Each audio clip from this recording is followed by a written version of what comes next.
brincando. De quê? De restaurante. De quê? De restaurante. Ah, de restaurante. Tá, isso aí o que é? É... Sucos? Não. Sucos de capim? Não. É chá. É chá? Tem chá de abacaxi, tem chá de morango. Chá de Também morango. tem chá de menta. Que delícia.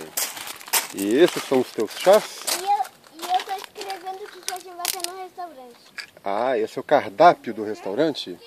Oh, você pegou o pepino? Pino? É, pepino. Eu vou pegar.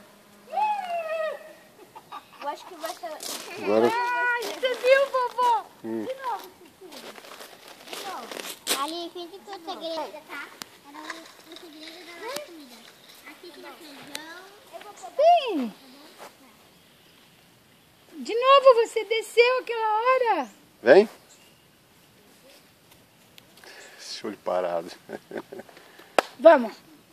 Vem, vamos descer. Eu colocava os pratos.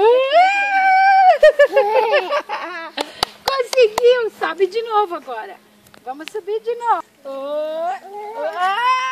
Muito bem. Agora desce. Agora desce. Chama a Vitória. Fala assim, vem, mano. Oi. Vem agora. Vem.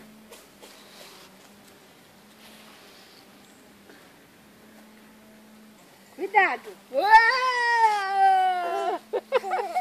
Vamos lá? Ixi, ali é difícil.